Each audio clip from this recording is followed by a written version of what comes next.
A North Texas self-trained chef is giving back to a community he knows all too well, those in recovery. This is National Recovery Month, but people in recovery is something that happens every day. Noel Walker has the story.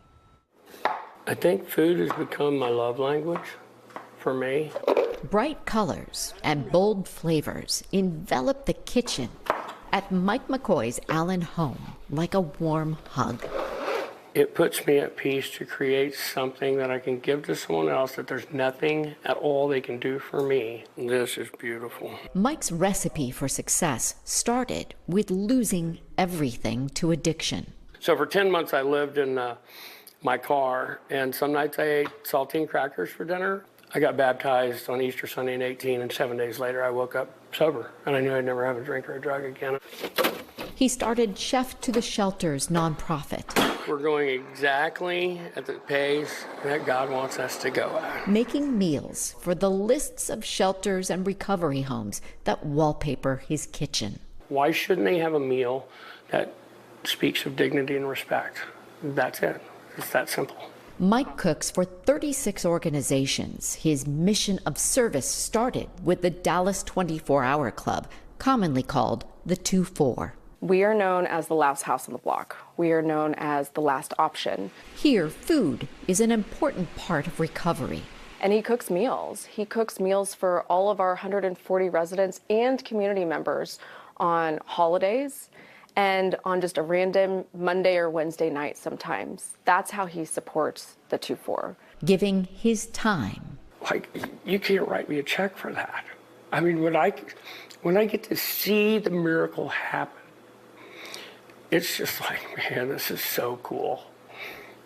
I'm one of the lucky ones. In Allen, I'm supposed to serve others. Noel Walker, NBC5. The great Mike McCoy. How about that opening? I don't know about that.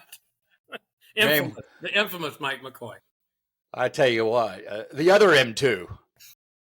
The other M2, the chef, man. And man, you've been a personal friend of mine for a long time. And man, you can cook. You can absolutely cook. And we're so excited. We got a big event coming up Monday.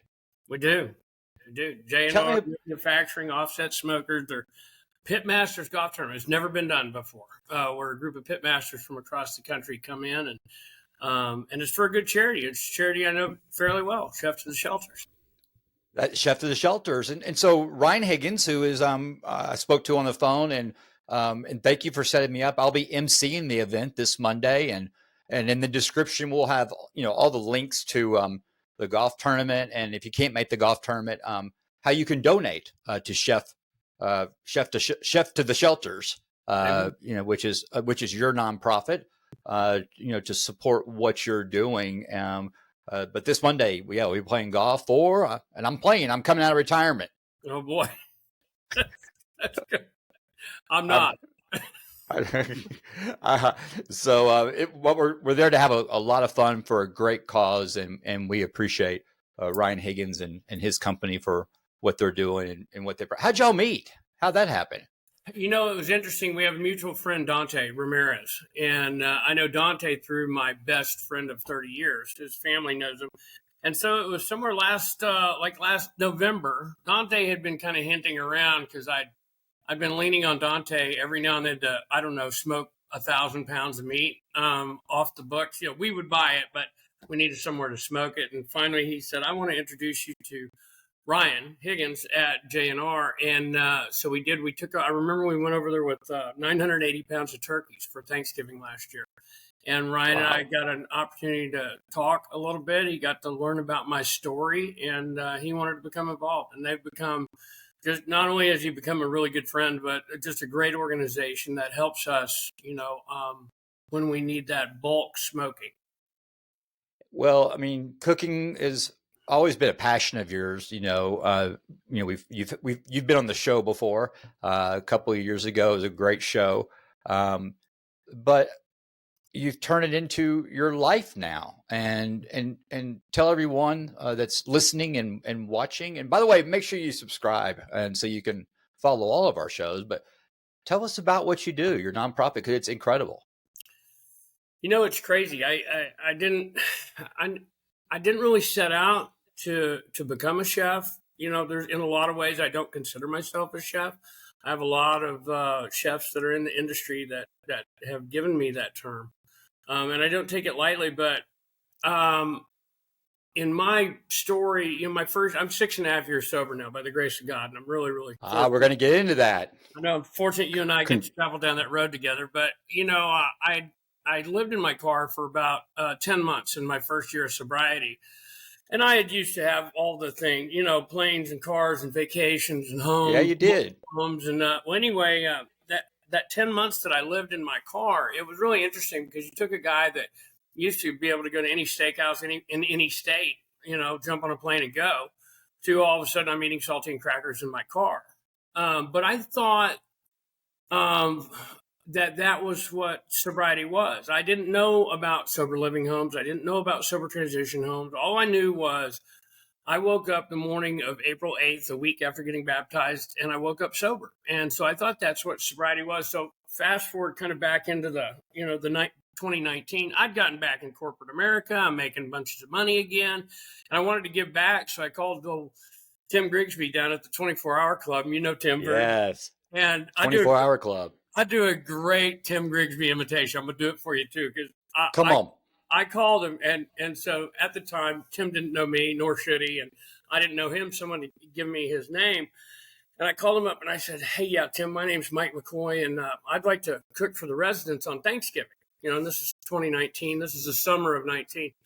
And Tim says, "Hey, Mike, that's really great. The city of Dallas really comes out strong, and they take good care of us on Thanksgiving, but thank you." And I go, "Well, what about Wednesday?" And today Tim is one of my best friends. I get to talk to him almost every day, and I know Tim's sitting there going, "This idiot's going to ask me about Tuesday. Like I'm going to have." Well, we can't forget about boss lady Marsha Williamson. No. She's one of my best friends. But after getting sober, I have so many great role models and people in my life that I can bounce things off, and Marsha's one of those too. Anyway, Tim gave in and said I could do it on Wednesday, the day before Thanksgiving of 19. And so this is my culinary non-expertise at the time. I didn't even know what a number 10 can was. I went to Costco and I bought 200 individual cans of green beans. And that's just 5 years ago. Like I'm serious. I'm like Mr. Magoo. I take these glasses off and it just somehow it works. But anyway, I pulled that off. And then I asked Lisa Kroenke, who's the CEO over at the Magdalene House. And she's been a friend I've known her and her husband for 30 years. Anyway, yeah. I said, could I cook for the women on this Sunday night and drop it off? And they were in their old house at the time. And she said, "Oh, that would be great." Right. And that was, well, a friend of mine who's a private chef in Scottsdale had given me the Culinary Institute of America's textbook called The Professional Chef. So Lisa said yes to that Sunday, but she never stopped. Like she never said to stop. So for 62 weeks in a row, 62 weeks, I dropped off a meal, and I had taught myself how to cook all through 2020 and into 2021 out of the Culinary Institute of America's textbook. And then, of course, the call came from a certain golf course that I get to go to each year. And hey, what golf course is that? It's Augusta National. Yeah. I'll tell you how, God is so sneaky. I love to say how sneaky he is, because I'll look around like, how did he do that? Well, by the end of 2020, I had gotten a message from someone at Augusta that asked if I would. They knew the Chris Herron story, the NBA player. In fact, he's going to be at their breakfast I'm going to next Monday. Great. And anyway, she had heard his story about addiction and how it burnt down his NBA career. And she said, "Would you consider cooking at Augusta?" And I said, "I'd consider taking out the garbage at Augusta." And so she put some wheels in motion where I got an interview over the phone with the executive chef there. And the opening round, I'll set the stage, opening round in 2021, opening round Thursday was April 8th. It was my 3-year sobriety birthday. Wow. I remember that. I remember you sharing that with me. It's crazy. Yeah, from being homeless, and remember who you're talking to. I can relate, and I know the feeling. And my Augusta story was I was a caddy on the Pro Golf Tour for 5 years for Lanny Watkins, and I That's was right. a caddy. I traveled the fairways, and if you're watching this, Augusta is the home of the Masters, one of the majors on the golf tour, and it's an unbelievable place and known for the egg salad sandwiches and the green bags but you're cooking, privately right in the clubhouse. What an honor. I mean, We're in, they can get anybody.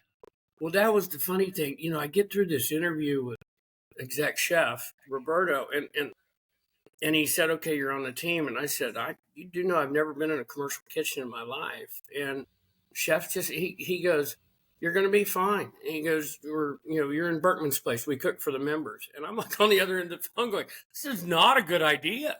Like, it's not a good idea." Are you one of those chefs that scream and throw pots and pans and tell No, everybody, I can't see you doing that. no, You but probably enable and rescue. well, it's funny because people on my team, I'm very, very fortunate and blessed with the people I've surrounded myself with, in our organization. It's not mine, it's definitely ours. But, I tell them, especially the new people and the people who are tenured that have been, at our events, I tell everybody, hey, up until it's about go time, I'm going to talk like this and I'm going to say please and I'm going to say thank you. But when it's go time, the inflection's going to change. It's going to be more direct, and there'll be an understood please and thank you, but it's not going to come out. And it's like, we got to go. Like, there's things Right. that have to happen right now, has to happen. Let's go. Right. So I don't yell, but I change my voice. Yeah, but you're a leader, and they respect you. And let's get more back into your story, okay? Of what it was like, and I want you to walk through for people who are struggling with any addiction, okay? And our story is drugs and alcohol, and you and I were addicted to anything visible that was going to try to change our invisible problems, right? But your story is amazing. I remember the last time you were on the show because, like me, you were banging, rocking and rolling. Roll was everything was great. It was, it's like we say, it was fun until it wasn't fun anymore. And by Yeah. the time it wasn't fun anymore, it was too late for me to be aware of that. Hmm. I think I'd always been an alcoholic from the first time I ever drank. I don't know. I don't necessarily remember age 16. I mean, I remember I liked it. But, I just always thought that I could drink more than other people. My tolerance was higher. Y'all are a little Right. lightweights. You didn't, and I took off to college. Grew up here in Dallas, went to W.T. White, and then I took off to college. I went to the University of Arkansas and promptly joined a fraternity and got 2 part-time jobs at liquor stores, which is probably none of the 3 of those were really a good idea. Perfect. You got your paycheck and left without it. I was the social chairman of our pledge class. I mean, I got that moniker. Yeah. But got out of school. Well, in '89, so I was there for almost a decade. I was there from '81 to '89, and the call finally came from my mom here. Just such a beautiful, elegant woman, and we lost her in '93 to cancer. But I remember when she called me in '89, and she said, "Michael, Carl wants me to tell you you're cut off." Carl was my stepdad, and I said, that's back in the days you're holding the phone. I'm like, "Can you define cut off?" She goes, "Yeah, no more money." I'm like, "Oh, cut off. Well, I guess I got to, do something. I got to get out of school." So I thought I'd be in the hotel business, and I didn't have to lie on my resume. And there were so many people that got busted right around that time period for falsifying, because I found that if I just put '81 to '89, University of Arkansas, College of Communication, people just assumed I had a PhD because I was there for a decade. 81 to 89. And so I never lied about it. But anyway, jumped into the hotel business and quickly landed with Hilton Hotels Corporation in the national sales office. And that was an opportunity for me that was unbelievable because we didn't have the World Wide Web back then. And in national sales, all the hotels, not only in the country, but I didn't do a lot outside of the country, but in the country, they wanted to fly the national salespeople out and give us what's called FAM tours, familiarization tours. And, your food's free. Usually you're in first class on an airplane ticket. All your booze are free. And man, I was flying to Beverly Hills. I was flying to New York. I stayed in the Waldorf. I stayed Beverly Hilton. I mean, you name it. And, we got to do it. And that's when the ego and the pride and I'm entitled to this. Like all this, I deserve all this because I'm the great Mike McCoy. Right. That's when that started growing here. And I landed a deal in my first year with Hilton.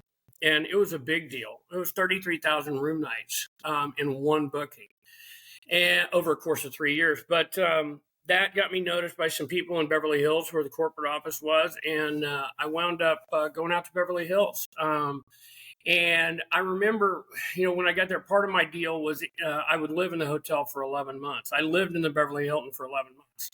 At one point, I lived next door to Rodney Dangerfield. Wow. And that's a good match, you and him. It was. He'd go down to breakfast in his robe, and I'll just save that for some other show on another show. But I got there, and probably after a little bit over a year, they changed directors of sales, and the new one that came in, she and I were like oil and water. And I'd love to find out where she is today because I'd really like to have a conversation with her. But I facilitated a move back here to the national sales office. So I get back here like 94-ish, maybe 93. And I had a little stoppage in Arizona because the Hilton had bought Point Resorts, and I was there for, 8 or 9 months, and then came back here. But somebody told me, hey, I heard of something that just sounds like you. They're going to build a horse racing facility here. And you probably know that now as Lone Star Park. It was a Harlan Crow project, and I was the seventh guy hired outside of the executive team, director of corporate sales. So I had jockey club memberships, box seats, luxury suites, group sales, anything but about. Perfect for an alcoholic. Right. And now gambling's in play, right? Now we're talking. And I can look back now, and at the time I didn't see anything wrong with it, and that's a big part of my disease. I couldn't see my disease when I was in it, but I can really see it clearly now. I would stop by the luxury suites each night of live racing just to check on the owners, make sure everybody's doing okay. I'm in my suit and tie and, doing that thing.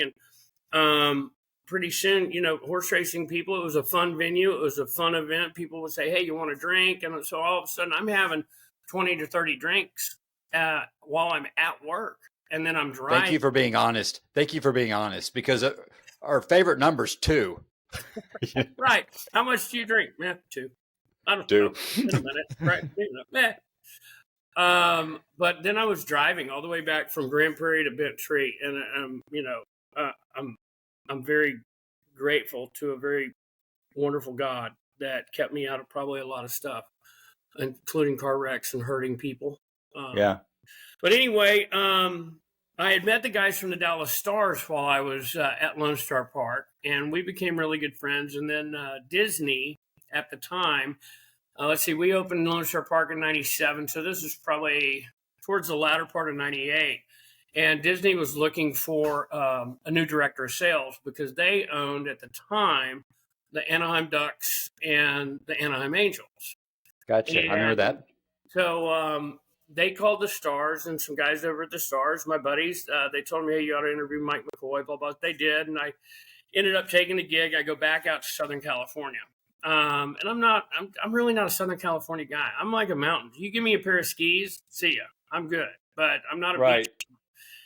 But I could drink anywhere I went. And here's where the drinking kind of, at the end of the day, I did it, right? But let me ask you something. Let me stop you. Let me ask you something, because we lived a similar lifestyle, rock and roll. You know what I mean? This disease doesn't discriminate, Right. During this time, when the noise would turn off and you'd get back to your room and you're by yourself, did you have those nights? It's like, why am I doing this? Why can't, because I would see guys in the atmosphere that weren't drinking, and I would notice that, and I go, why can't I just be like that? I think I was so unaware of things, Michael. I really was. Yeah. I think by this point, there's an empty soul, and there's just pain inside. My mom had passed away in 93, and that's not an excuse to drink. It's not. But that lifestyle, like you talked about, man, all of a sudden, we're going, and it wasn't a slow speed at all. And then I'm back out in LA, and I've got a buddy his wife was vice president of Maxim magazine. So I'm going to all these private parties where there's stuff. And I wouldn't lay down at night. Like, I had to anesthetize myself so much just to shut the noise off. And that's I can what relate. it was. It was like, and it'll become even more prominent, later on in my story of, I just wanted the noise to stop. And when did it stop? When did it, like, where was that awakening where the rock bottom? What was your rock bottom? I want to say, so I use my God air quotes. I accidentally started watching church on TV in 2016. And in 2017, someone invited me to go to church, and I hadn't been to church in 32 years, and I wasn't a church guy. And, but I went, and I don't remember what that first sermon was. It's at a church by the name of Highlands. I still watch every Sunday. They broadcast, but, I don't remember what the first sermon was, but the worship band came on stage and they played Amazing Grace at the end. And I had 32 years of tears coming down my face. And I think I knew I was home, but I wasn't done yet. I still had plenty to burn through 17. And I think that's when the noise there was little gaps. Like I was starting to get a little bit from, my higher power, get a little clarity from God. But it was, when I decided to get baptized, I don't remember the week between those two Sundays. I got baptized on Easter Sunday, April 1st. And the next Sunday when I opened my eyes, it was gone. I knew when I opened my eyes, I would not have another drink or a drug. Wow.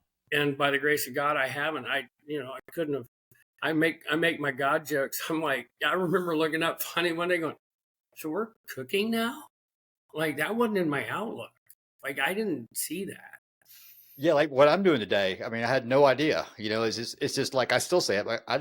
I just presented my very first business plan like a month ago, and I've been doing this 7 years. It's kind of like we've just been following our feet. So for helping others, let's really get into what you do today, and why do you do what you do, and what is it that you do to help others? Because you literally cook to help others. I do. And for me, some other things have been unlocked along this, the culinary journey. Specifically, I think I drank because I was never comfortable around people. And today I still am uncomfortable for lengthier periods of time around people that I don't know. Like, I could sit around with you and we could talk for 4 hours and I'd be fine. But, right. Being able to be busy in the kitchen, it's kind of a coping mechanism for me. And that's kind of how it started. But so for me, I lived those 10 months in my car. I did a little couch surfing. I wasn't completely living in my car the whole time, but a lot of it. And I remember some nights I was eating, a sleeve of saltine crackers for dinner. And I remember I have a friend, and she made a joke, and I really appreciate the joke too. She goes, well, Mike was going to McDonald's, and he knew that a cheeseburger was $1.09, and across the street was Burger King, and it was $1.08. So Mike switched. So every 108 burgers, he would get one for free.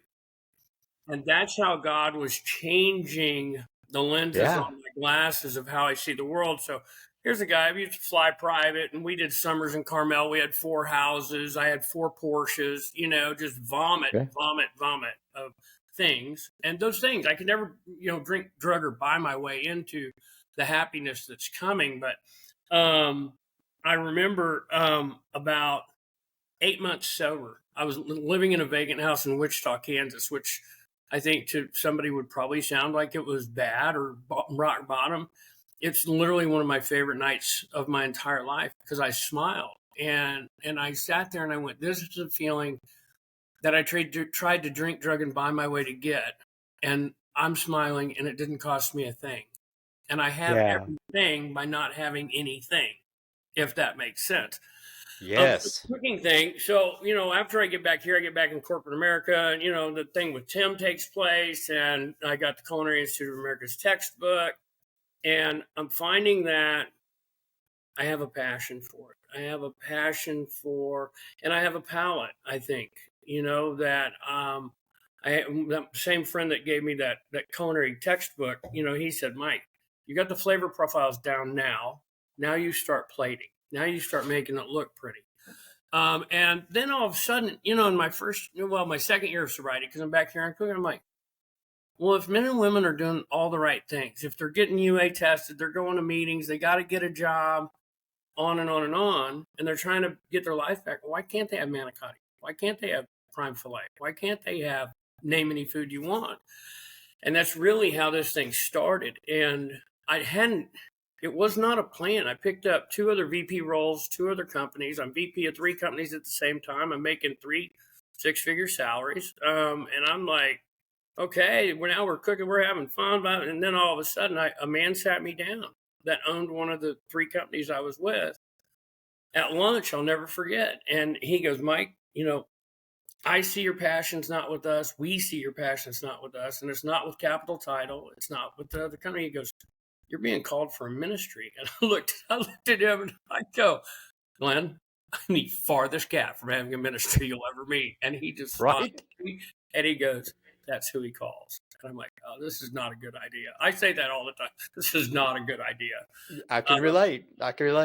And he has helped. He said, I'll help build your runway for the first year, and you'll exit out of, all 3 companies, and then you'll be on your own. And of course, smart aleck Mike, with my background, I said, Glenn, I'm pretty familiar with plane types. Is this runway you're going to build, is this for a Cessna or a 777? Because there's different lengths of runway, but he's still a dear friend, a deacon in my church. And that's kind of how it started. But I get to hear, gosh, that, I still hear it, but I'll meet someone somewhere at an event or at a store or at a party or something, and they'll go, oh my gosh, I ate your food while I was at Maggie's. Oh my gosh, I'm in Simply Grace. I get your food. Oh, Turtle Creek, we were there. And I'm just like, unbeknownst to me, I'm doing something that I love because I care about every human on the planet now. Yeah, you do. Having an impact on someone else's self-worth. Because in our mission statement, we talk about, we provide meals that speak of dignity and respect. I love that.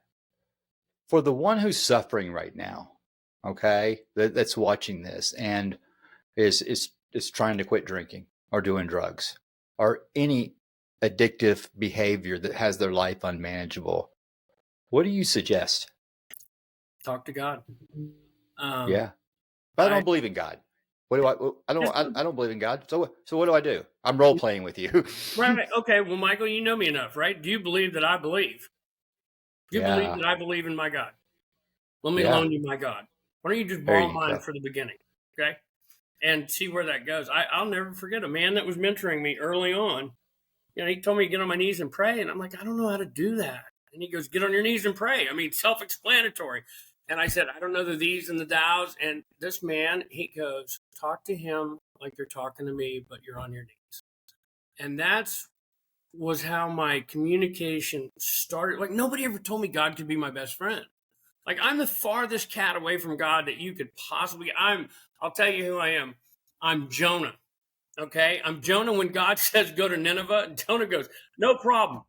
He goes the opposite way, ends up in the whale, in the stomach of a whale after his shipmates throw him off his ship, and then I mean, it's amazing because I had no God sense. I like to talk about my spirituality.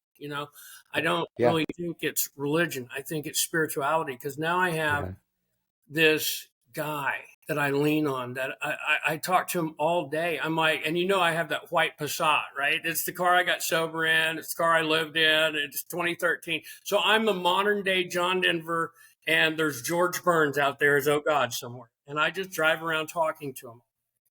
But to the person go out there, it's, I used to have a lot of foxhole prayers, and we've talked about that before. Yeah. God, if you'll just get me out of this, like the red lights are behind me. If you just don't get me arrested, I swear I'm going to do whatever you. So those are foxhole prayers. Right. My prayers today, I don't pray for anything for me anymore. Yeah. Now it's more in tune of what can I do for the other man? What can I Yeah. do to help somebody else? And scripturally, I got really, really hooked on, we get to Romans 12, Paul's asking, and 1 and 2, Paul's asking, us to be a living sacrifice for the church. And then the 7 gifts that come through Romans 12, 4 through 9. I think it's that, but it's also in 1 Peter 4:10. It's in 1 Corinthians 12. Look at you go. Dude, and this is a guy. I used to drink and smoke a crack pipe. And I'm sitting here like, I don't think you understand, my man upstairs. But he's got me. He talks about the 7 gifts that every one of us are given, in different proportions based on God's grace. And I know my truth today is I'm very heavy. He gave me very heavy this time around with service and with mercy. And possibly a little teaching in there. All I want to do is serve other people. Like, I'm done. I don't need. Even if you said, hey, if you quit what you're doing right now, I'll give you a house on 17 Mile at Pebble Beach. I'd say no. My work here is not done. I just want to make other people happy through a gift that God has given me, because he pulled me out of a very dark place. Let's end with this, and then we'll get back into what we're doing Monday. And Wait, we're doing as you Monday? can see, we're playing golf. Okay. And are you cooking? No. Okay, good. That's good. So it's Pitmasters. Pitmasters is put this on. Where all the proceeds go? So the proceeds are going to come to Chef to the Shelters. I'm glad you asked. Right now, we feed 1,300 men, women, and adolescents in early sobriety once a month for free. We don't charge for that. Some of that's supported through our private chef entity that we have, and it's a unique model. If somebody wants to hire us, we will just tell them what the cost of ingredients are. No labor, no training, no anything. And whatever they write the check for above that, we're a 501c3. It's tax deductible. So monies go in to an unrestricted fund. We hire men and women in early sobriety out of that unrestricted fund. And then once a month, we'll also use monies that are left over for that to feed people. But we need donations and we need grants. If somebody's out there that has a company that has a grant program, I would love to talk to them. That would be great. And you've got my information you'll put up. But the golf. Well, and your website's up right now, so they have access to everything. Yeah. So to click on that. It's like that, isn't it? There you go. That's right. That's right. But the golf tournament. So Ryan and the guys over there, this is the second fundraising event they've done for us. They did another one to honor their 55th anniversary of being in existence there in Mesquite, the hometown company, absolutely phenomenal. But the proceeds will come to Chef to the Shelters, and we'll have the hardest month or month and a half in our journey is always from Thanksgiving until New Year's Day. Because what we would like to do is be able to feed people, not only that 1,300, not only on Thanksgiving, but we'd like to do Christmas Eve, Christmas Day, New Year's Eve, and New Year's Day. That's 6,500 people. We've got our budget down to $10 a person. That's $65,000 that we need to raise to be able to do all of those. Now, if we can't get to the 65, then we'll only do one meal for either Christmas Eve or Christmas Day, and one for New Year's Eve and New Year's Day. But the important part, what I have found, is, think about me. I just hid in my car in my first year. I didn't really understand anything about the sober world. But here, what I know now is all of these great facilities. We have 36 facilities that we get to serve now. And if somebody has a safe environment, and by that, I mean, recidivism is a real tough part of this disease. And if they have a safe place to go, and hopefully a really killer meal, maybe that keeps someone inside that safe place for that day that they might go out. Maybe. Beautiful. That is so true. So true. You know what's interesting, and I'm going to speak for you because I can relate to this. So many people, and you and I, when we work with people and help people that are trying to get clean and sober, the common thing that we hear is to we want to quiet the noise down in the head. All right. So the way that you and I are quieting the noise down in our head, and you said the key word is serving. It is. Because when we're serving, we're out of self, right? And I don't know if you can relate to this, that when the noise in my brain is busy, it's because I'm thinking about me. Right. Now I'm planning. I got some healthy thoughts. I'm planning and structuring, but I'm like, I can get anxious and in fear. But when we're suffering, we serve. When we're miserable, we serve. When we're sad, we serve. When we're depressed, we serve. And that is the solution without medication that makes that feeling go away for me. Can you relate to that?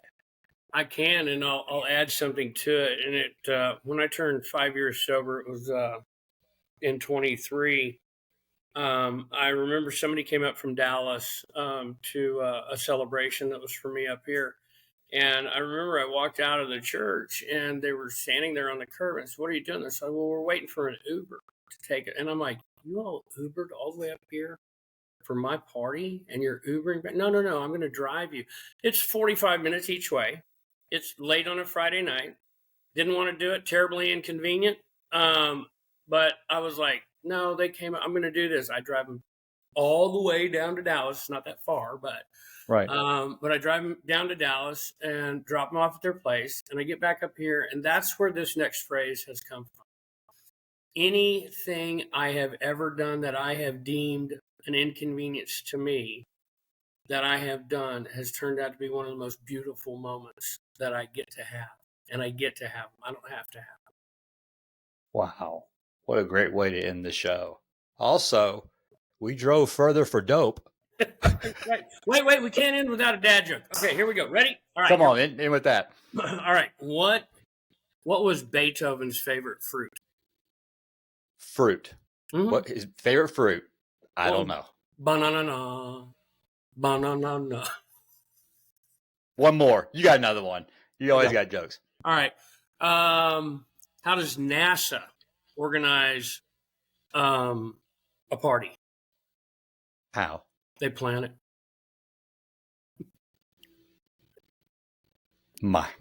Peace out. Mike. Thank you, Mike. We appreciate you. So, hey, special thank you to Ryan Higgins at Pitmasters for what they're doing this Monday at the Cowboys Club. Is the golf tournament. I'll be emceeing it, playing in it. Mike McCoy will be there, and all the proceeds go to Chef to the Shelters, right? Yes, Chef sir. for Shelters, Chef and to the nonprofit. Yeah, and so we're gonna really push that out. From all of us here into the Rock, we fully support what you're doing. And once again, special shout out to the 24-Hour Club and all these people. And Mike, I got 3 words for you. Okay. It's got 8 letters. And Okay. it's got one meaning. God loves you. Hold on. 5, 6, 7. Oh, what is it? I love you. Oh, thank you. Back at you. I love you. From all of us here at Into the Rock, make sure you hit that subscribe button, share this out, and make it a great day. Amen. Thank you, Michael.